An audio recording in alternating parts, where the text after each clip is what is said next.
aquí Mi Escuela es Su Escuela, el programa que conecta Montgomery College con la comunidad y la comunidad con el college. Es un gran placer y un privilegio tener conmigo a esta invitada este día. Su nombre es Tania María Golash Bouza. Ella es una profesora de sociología y enseña en la Universidad de California, Merced. Bienvenida al programa. Gracias, es un gusto estar aquí. Es un placer y estoy tan contenta de que nuestra conexión se hizo a través de un estudiante de acá del college que me dijo de que quería y que sería fantástico si podíamos invitarla a una entrevista con nosotros. Y esto es fenomenal, qué bueno. Así que la docencia es lo que usted hace en la Universidad de California y enseña sociología. ¿Cómo? Yo siempre pregunto esto porque estoy fascinada de cómo nosotros encontramos nuestro llamado, como dice, encontramos nuestro rumbo y encontramos una disciplina, una profesión. ¿Cómo sociología? ¿Cómo sucedió esto? Sí, como muchas personas, yo creo que mi interés en sociología viene de una edad muy temprana. Sí. Yo soy de aquí de Washington, nací en Washington, D.C. ¿Nativa? Sí. Y cuando yo nací en los años 70, la ciudad estaba muy segregada. O sea, todavía lo es, pero entonces yo tuve la oportunidad de ir a la escuela primaria, primero en una escuela donde casi todos los niños eran negros. ¿En dónde? ¿Cuál escuela? Se llamaba Rudolph Elementary School y hoy en día ya está cerrado. Ya no existe. Ya no existe y está en su lugar un charter school que se llama Washington Ladson. Están en la calle 2 con Hamilton en el Northwest. En Northwest, ajá. Sí, y entonces fui ahí primero y luego me pasé a otra escuela que se llama Lafayette, que todavía existe, donde casi todos los niños eran blancos. Y yo era muy pequeña, pero a esa edad me di cuenta de que la escuela donde iban los estudiantes negros no tenían los mismos recursos, no tenían los mismos libros, hasta el mismo edificio. En Lafayette está muy bonito, es muy lindo y había una diferencia muy marcada. Muy marcada. Yo creo que yo tenía solo 6 años cuando pasé, porque estaba en el segundo grado y pasé a Lafayette. Y de ahí tenía ese interés en por qué existe el racismo, por qué la gente negra vive en un lado de la ciudad, la gente blanca vive en otro. Y siempre tenía esas preguntas. Y bueno, en la escuela casi no me daban respuestas a esas preguntas, estudiamos otras áreas. Sí. Yo creo que sí tenía una clase de sociología en Wilson High School, donde yo hice la secundaria. Pero no tratamos, me acuerdo mucho de cuestión de racismo, tratamos de otros temas. Pregunta, en ese entonces, cuando atendió Wilson High School en Washington, D.C., ¿ya separaban entonces la enseñanza de lo que es el agrupar todas las humanidades, digamos, en ciencias sociales? O sea, que dividían lo que eran ciencias naturales, me recuerdo de mis días hace mucho rato, y ciencias sociales. Porque para entonces yo creo que a edad temprana empezamos a tener inclinación por algo de enseñanza, qué clases a uno le gusta y uno está atraída, que una curiosidad o algo. Para ese entonces, Wilson High School tenía ya la clase en sociología, ciencias sociales. No, solo, o sea, el currículo era casi lo mismo para todos. La diferencia era que había como inglés nivel 1, nivel 2 y nivel 3. Sí. Entonces, el inglés nivel 3, por ejemplo, estaba inglés honors. Y en esa clase, por ejemplo, sí, o matemáticas, pero todos seguíamos el mismo currículo. Sí. Había pocas electivas. Sí. Sí, entonces creo que pude asistir a la clase de sociología, pero era un electivo, pero no había como humanidades, no me acuerdo que había humanidades, había historia, o sea, las clases normales. Sí.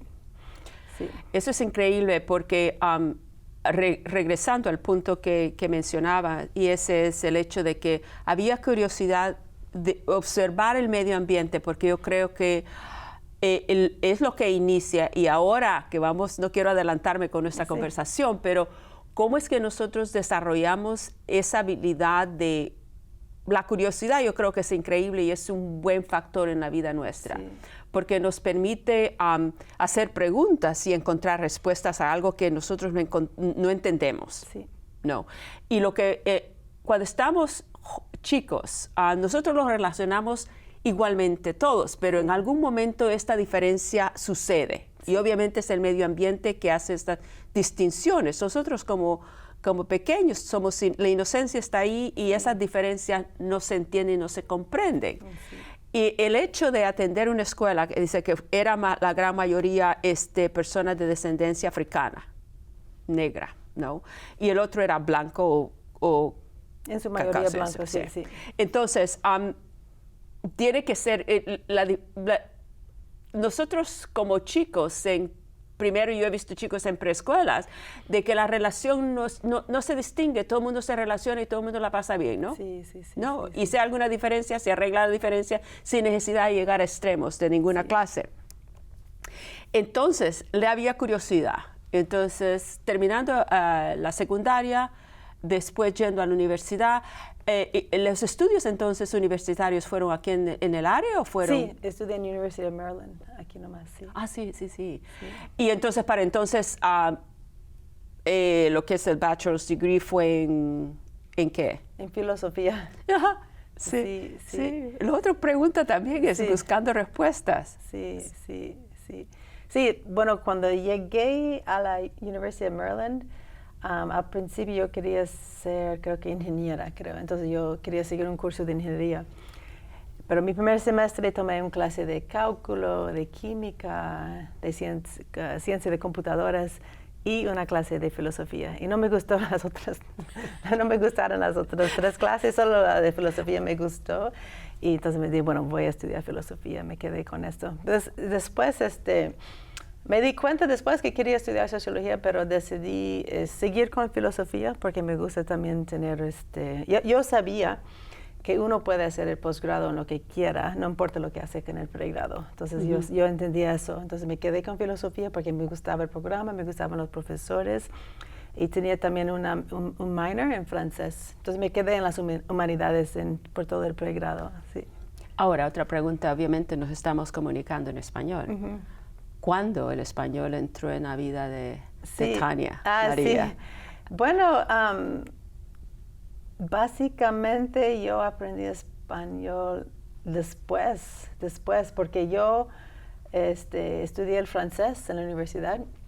Después fui a Francia por un año. Después de terminar la universidad fui a Francia por un año, estudié antropología en Francia.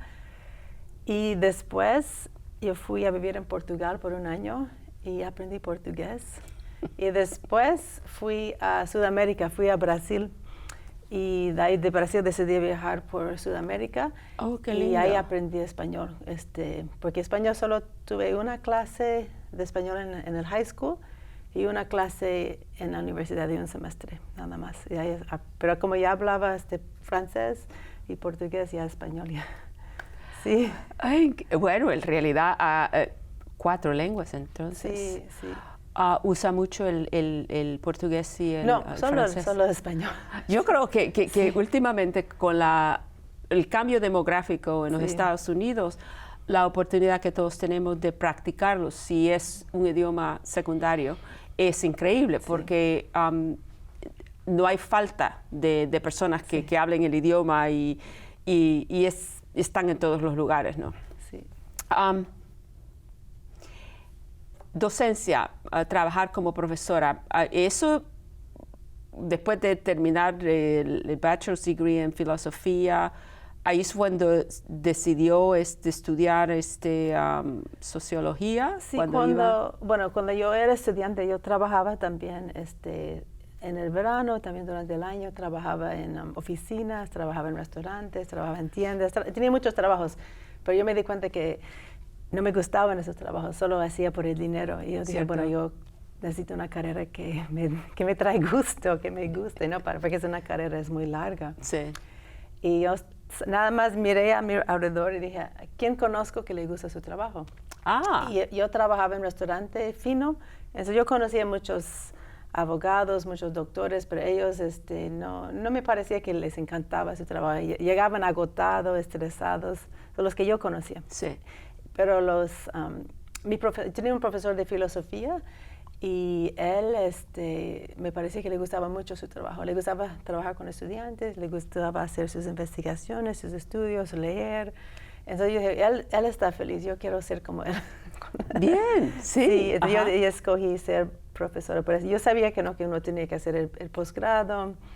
Sí. Pero yo dije, está bien, yo voy a seguir ese camino. Esta ruta. Sí. La razón por qué hago estas preguntas es porque trabajando en una institución de estudios avanzados, una institución académica, los estudiantes se están haciendo las preguntas constantemente. Sí.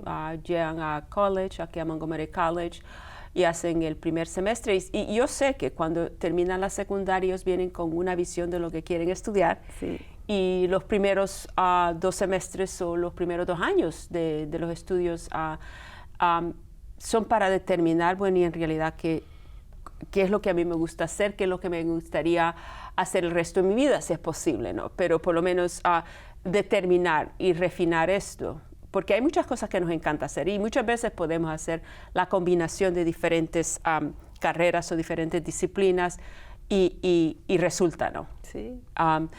Por eso pregunto, porque siempre es, ¿y cómo determinaste que querías enseñar matemáticas? ¿Cómo que es que tú querías hacer escritora, digamos, eso? Y muchos dicen, bueno, yo comencé de esta manera. Es igual, yo creo que todos tenemos, hay una manera de encontrar nuestro camino. Sí. Después lo que veo con el trabajo de Tania María es de que también no solamente es la enseñanza, la docencia, pero también la investigación. Sí. Y quisiera que la comunidad supiera y quisiera que nos contara sobre los libros que ha escrito Tania María. Yo increíble cuando la estudiante del college me dijo, ella ha escrito varios libros, yo quiero que usted... Y entonces dije, bueno, bien, y está por acá, pues ojalá que venga y se siente conmigo y platicamos. Entonces, 2 libros, uno se llama Deportación y el otro se llama Immigration Nation. Sí, tengo 5 libros. Oh, caramba, 5 libros. Sí, 5 diferentes libros. Yo voy a estar leyendo de ahora, que adelante. Ahora estoy curiosa con los libros, sí. Y el primer libro es sobre los afrodescendientes en el Perú. Oh, caramba. Sí. Esto es increíble, porque la coincidencia, porque estoy leyendo algo sobre lo que es exactamente el mismo tópico con respecto a México. Sí. Y el tema es el mismo, es como, es increíble, la América Latina, revisar y hacer investigación sobre estos otros grupos, que se habla obviamente de las poblaciones indígenas, pero negros en Perú. Tengo que adquirir el libro, ahora sí tengo que leerlo, sí. Bien. ¿Y eso hace cuánto tiempo, Tania? Salió en 2011, sí. Muy reciente. Sí. Pero entonces los 2 que a mí me refirieron son recientes, 2015.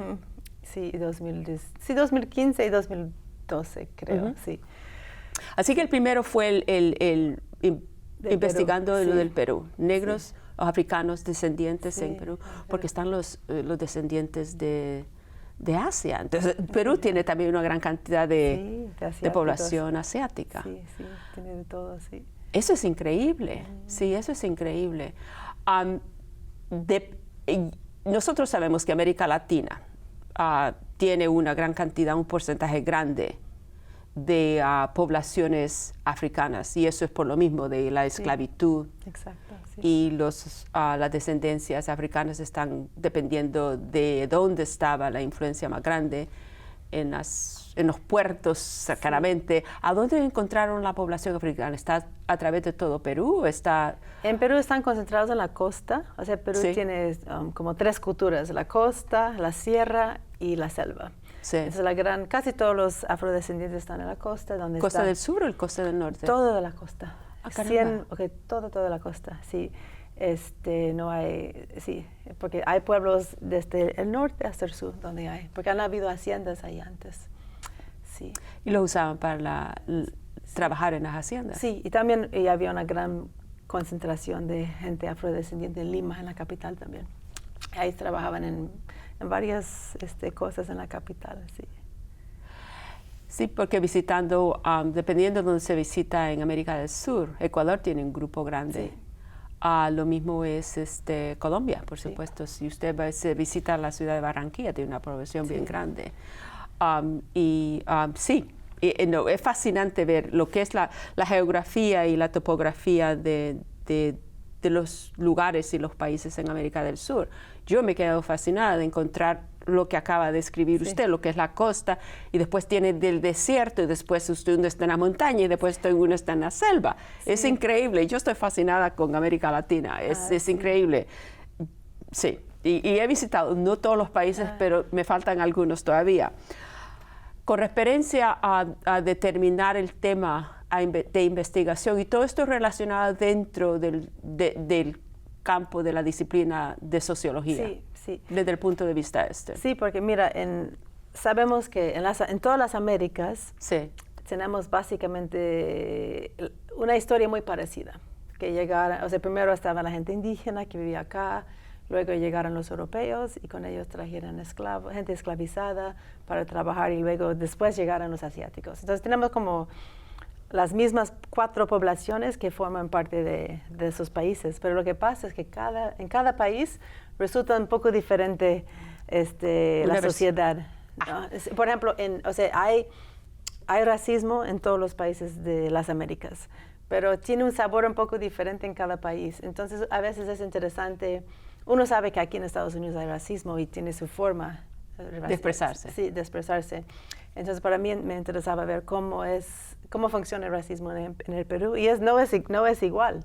Sí hay racismo en el Perú, hay racismo en todos los países de las Américas. Sí. Pero es un poco diferente en cada país, ¿no? Eso es lo interesante, porque una vez que tú ves cómo funciona en el Perú, también uno puede entender un poco mejor cómo funciona acá, porque mirando como otro caso. Sí. ¿Comparando? Sí, comparación, sí. Porque es lo que acaba de Tania María, tengo que decir. Y a mí muchas veces, yo sonrío cuando estas expresiones salen de personas que son de América Latina, insisten de que no hay racismo en sus países. Entonces, yo me sonrío y muchas veces me río a carcajadas, porque digo, pues en realidad, ¿qué les hace pensar a ustedes de que no hay racismo? Sí.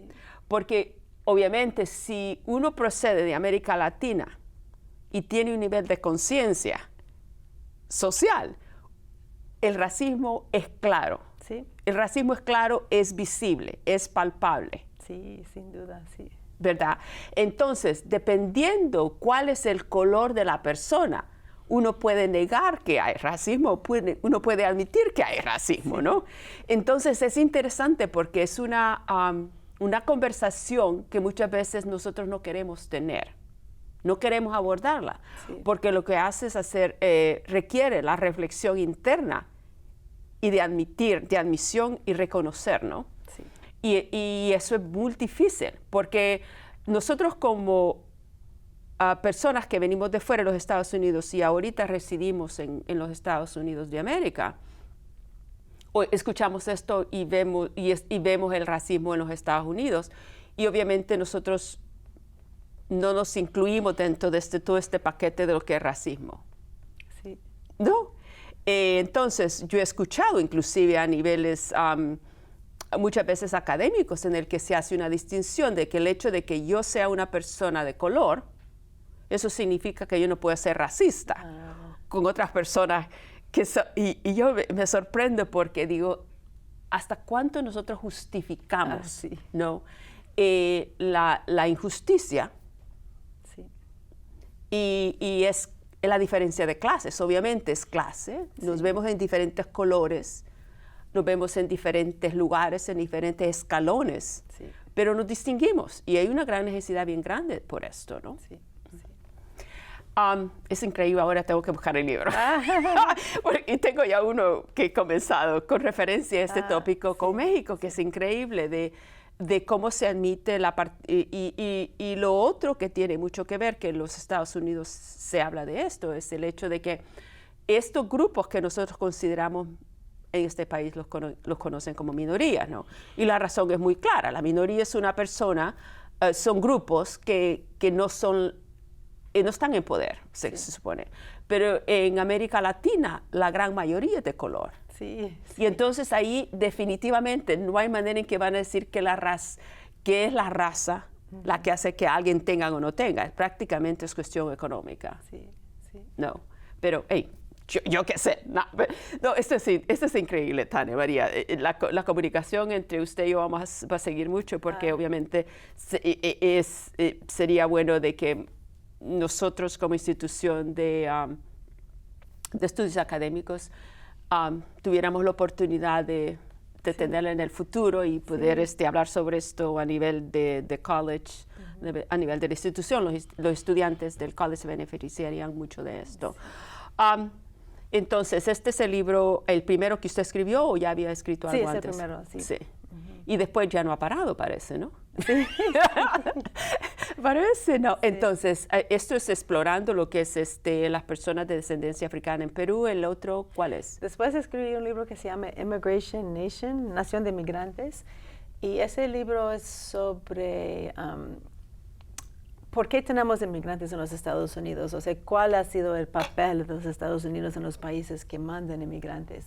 Por ejemplo, mucha gente piensa que los inmigrantes vienen simplemente de los países pobres, pero no es cierto. Los países que nos mandan inmigrantes, hay como 12 países que mandan la gran mayoría de los inmigrantes y no son países muy pobres. O sea, México, por ejemplo, no es un país muy pobre como un país como Níger en África, que es muy pobre. Los países que nos mandan inmigrantes es por motivos, más que todo es por el papel que Estados Unidos ha jugado en su economía, en su sociedad. Por ejemplo, miramos a Centroamérica.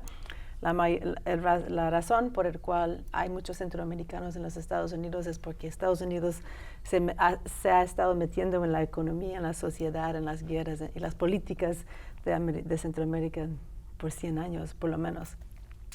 Entonces, sobre eso y también es sobre cómo las leyes de Estados Unidos no respetan los derechos humanos de los migrantes. Sí. Entonces, es como una historia, después es de los derechos humanos y un poco sobre la política. Es básicamente la política migratoria de los Estados Unidos. Sí. Las condiciones en muchos de los países donde el inmigrante procede, desgraciadamente las condiciones políticas, económicas, creadas en todos estos países y países de fuera, lo que es en inglés es foreign policy. Sí. La política exterior tiene mucho impacto, ¿no? En países que no son económicamente pudientes, entonces hay influencia. Sí, pero si miramos, por ejemplo, dos países, mira la Tailandia y Vietnam, dos países muy vecinos. Y tenemos, antes, o sea, en el año 1950, por ejemplo, había casi no había ni vietnamitas ni tailandeses en los Estados Unidos. Hoy en día hay bastante gente de Vietnam y un poco de gente de Tailandia, pero no tanto. Y si miramos los flujos de los vietnamitas en los Estados Unidos, solo empieza con la guerra en Vietnam. O sea, antes de la guerra en Vietnam casi no había gente descendiente vietnamita en Estados Unidos. De otra manera, entonces, de decir el resultado de los Estados Unidos yendo a algún lugar y entonces prácticamente la población lo sigue, ¿no? Sí, porque cree lazos, sí. cree posibilidades para la gente de emigrar, porque básicamente una persona que vive en un país muy pobre, que no tiene ningún lazo con los Estados Unidos, no va a venir. Uno pregunta siempre a un migrante, ¿cómo llegó aquí? Es que mi primo fue primero, o yo conocí a una señora que se había ido, o una persona de mi pueblo. Nadie va a decir, yo un día me levanté y me decidí ir a Estados Unidos. Okay.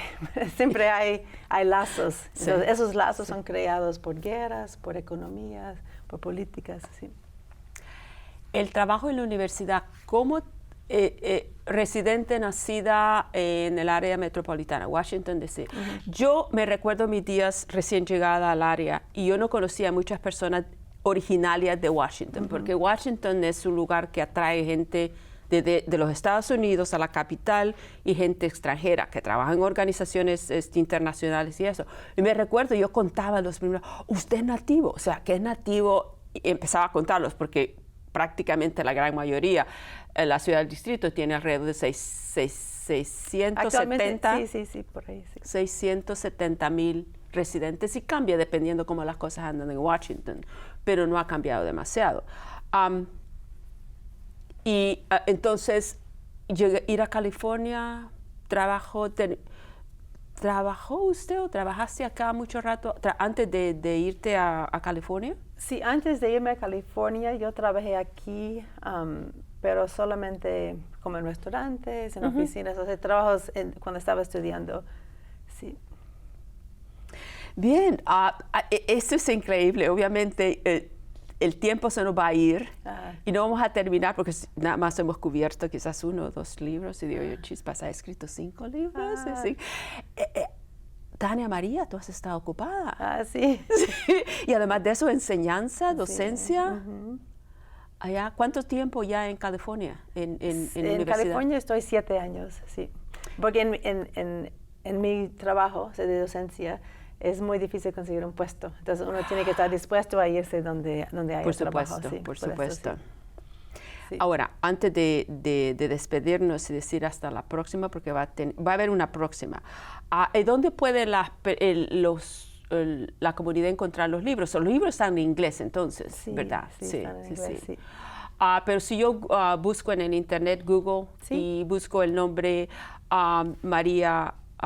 Tania María Golash Bosa, entonces voy a encontrar los libros todos y puedo encontrarlos, prestarlos de la biblioteca, ¿no? Sí, en la biblioteca también. Sí. Y mi libro sobre deportaciones que se llama Deported, que salió en 2015, creo que está disponible en Politics and Prose, porque yo di una charla ahí cuando salió. Sí. Divino, Sí. divino. Sí. Esa es una biblioteca, es una librería. Es una librería porque vende libros. Que yo creo una de las cuantas pocas que ha sobrevivido todos estos cambios. Sí. A mí me encanta, es tan íntima la tienda, la librería, me encanta. Mil gracias por acompañarnos, Tania María. ¿Algún mensaje que quisieras mandar a la comunidad antes de decirnos hasta la próxima? Sí, bueno, una cosa muy importante que no hemos hablado mucho sobre las deportaciones, y mucha gente tiene miedo hoy en día, pero lo interesante, o sea, la política del presidente actual, su política es una política de miedo, o sea, quiere causar miedo, pero la verdad es que el número de redadas, el número de deportaciones es más bajo que ha estado en 10 años. O sea, la gente tiene miedo, pero es porque es una política de miedo, es porque como habla, crea miedo, pero hay menos deportaciones que había hace 10 años. Es una política de terror, de terror, paréceme, sí. Mil gracias entonces, Tania María. Es un placer y gracias por acompañarnos. Gracias a usted. Sí, y mucho éxito con el trabajo en la Universidad de California. Ha sido todo un placer. Gracias. Seguimos en contacto, definitivamente. Sí, cómo no, sí. Estimados oyentes, audiencia, comunidad, ha sido un placer. Esto es fantástico tener invitadas como Tania María, profesora Tania María Golash Bosa. Por favor, recuérdense que estamos aquí a disponibilidad de ustedes y para asistirles, llamen al 240-567-5000 si necesitan asistencia o búsquenos en el internet, montgomerycollege.edu. Y ahí estamos para asistirles. Ha sido todo un placer. Cuídense, educación es la mejor herencia. Hasta la próxima.